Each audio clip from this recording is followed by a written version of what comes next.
Welcome to Thriving Tribesmen. My name is Corey, your host, and I'm excited to be making this episode. Today, I'm going to be talking about a little bit about working out, and it's such an important part of your life as a man to be doing more working out. And it's something that I've learned the hard way. There's been seasons where I'm not working out at all, and I find that I struggle. I'm behind my goals. I'm not keeping track of anything that I'm getting. In fact, my goals start dropping. So anything that I'm trying to achieve in life, I start struggling to get there because I'm not working out, and there's a correlation to it. And the reason why that happens, it just reminds me of a quote from Seneca, a Stoic, who said, "You treat your body rigorously so that it doesn't." So it can obey the mind. And basically what that is that when you can choose to work out, put your body through those exercises, because when you're going through it, half of the time you're thinking, I want to stop, but then you continue doing it, and this is where the discipline is formed. This is where that grit is formed. And when you can do that consistently, what that does is that when you're now looking at your goals and looking what you want to achieve, and whether it's financial or within your relationship or within your health, you are more consistent with it. Because a lot of it, when it comes to exercising and diet and losing weight or gaining muscle, it's not really the what diet you're on. It's not really the workout plan that you're on. It really comes down to consistency. And if you can maintain that consistency and that discipline, it's got this sort of effect where it also affects every other part of your life in a positive way. So really, with that, you think about it, I do it because it helps me to alleviate stress. It increases my libido. It helps me to really just put things into context, especially when you've done something very difficult. Every other decision that you make becomes very easy when you can do that consistently. And we're talking about working out with my buddy yesterday, and we're just talking about different things, and we started talking about that when you set goals. So for me, I've always set a goal to have a six pack, and I've not been able to do it for seems to be about 8 years. I'll sort of start losing weight, and then I'll lose weight, then I'll sort of give up, or something will happen, then I'll go 3 or 4 months without really working out or eating well, and then I'll balloon back up. So I've always yo-yoed in terms of my weight and fluctuating. But there's been a difference over the last sort of year and a half. I've been more consistent with my Muay Thai, more consistent with my weight. Well, recently, more consistent with my weightlifting. And I was thinking about the goal, that this is the goal. I want to lose weight. I want to look ripped. I want to look muscular. The thing that makes the difference is the fact that I'm tracking everything. So I've got scales that I've got an app to measure my body fat percentage, the weight and bone density, liquid and water inside my body. So it really measures quite a lot of things. It also measures visceral fat. For any of you geeks out there like me, if you want to know how it does it, it sends a electro pulse through your body, and then it measures the resistance. So based off the density of whatever it's measuring, it can the feedback of the resistance then tells it how much you have of it in your body. So it's a very important tool that I have. I also have another tool, a watch that I wear. It's called Whoop, and that I can track my sleep, my activity, my stress. So all of these are important parts to track. And the reason why you're tracking is because you want to optimize for the following day. So I would look at my weight today. I would see that maybe I've dropped a percentage of body fat. And by the way, when I measure weight, I don't look at the overall weight.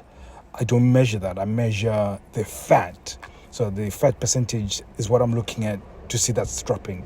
And because my wife, sometimes she looks at the actual weight goal, and then she sees that, and she's doing exercising and everything, and then she'll see that she's not dropped any weight, and then she'll get upset. I said, well, you're not looking at the wrong thing, because you're exercising. There's potential that you've actually gained a bit of muscle, which is heavier than fat, which may seem like you're not losing any weight, but if you look at it from the trending of the fat loss, then you might actually see that you're making progress, even though the scale hasn't changed in terms of the number.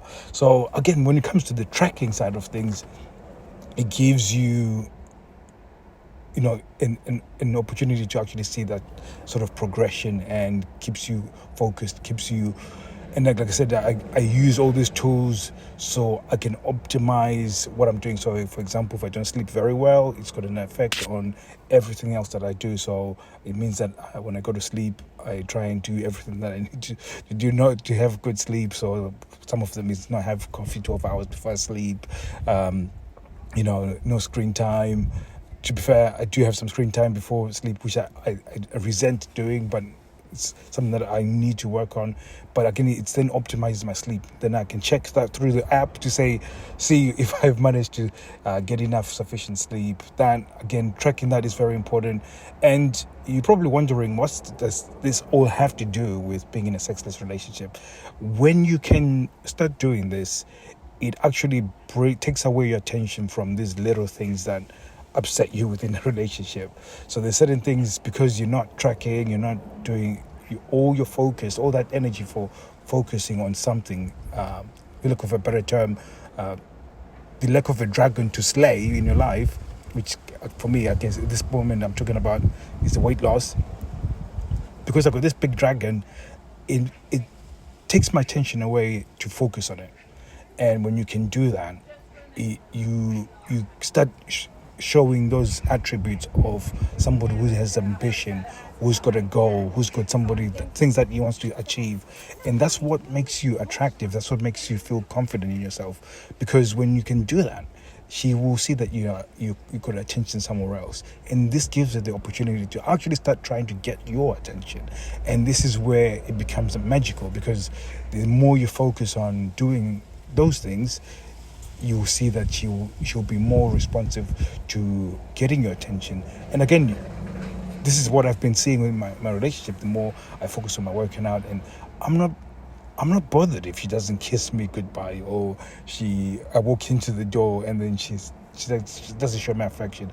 It's not a big deal, because I know I've got a few dragons to slay within the day.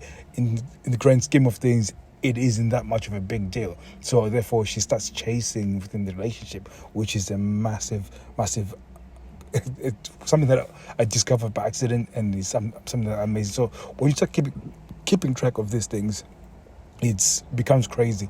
Now, for a while, my body fat stayed on 20%. So I was training, doing everything, I was eating, and I was wondering what it is that's why I'm not losing any more body fat percentage. And I'd plateaued, and I was like, I wonder what's going on. And I was listening to a podcast where this gentleman, a guy called Alex Samos, he said he's always, as a basic, he's always had 200 grams of protein per day. Now, that means is that he's, I'm sorry for the background music, but so he's always done that. So I started doing this recently, started tracking what I was eating and tracking predominantly just the protein.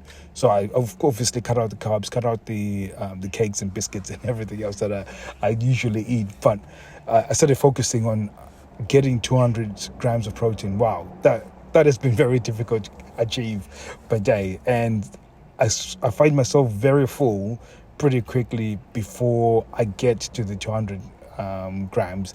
And therefore, it's controlling my appetite. For some reason, I don't feel hungry anymore.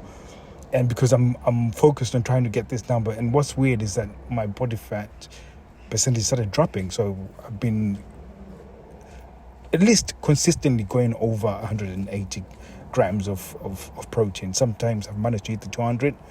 But I'm now in the process of actually considering buying supplements like protein powder, so I can use that as a way of upping my protein intake. And it's weird because as soon as I started doing that, it's been my body fat percentage has been trending down, which is, for many years I've been trying to do this, and it's always been very difficult. It's always felt like pushing a rock up a mountain, and for the first time in my life, it feels like we're going the right direction, and it feels effortless. Because sometimes I'd feel so hungry, feel so, demotivated, but then I don't even feel like that, because I think it's just the way I've started looking at it from a different perspective. And I'm just thought I would make this episode, and hopefully it's hope for you guys, especially in a sexless relationship. I think looking for a bigger dragon to slay will probably do more good within your relationship than really complaining about stuff and seeing yourself as a victim and everything like that. So hopefully you guys can have a very good weekend. And for us in the UK, it's really hot, so I'm probably going to have my first barbecue this weekend, so I'm looking forward to that. So thank you very much for your time. See you soon. Take care.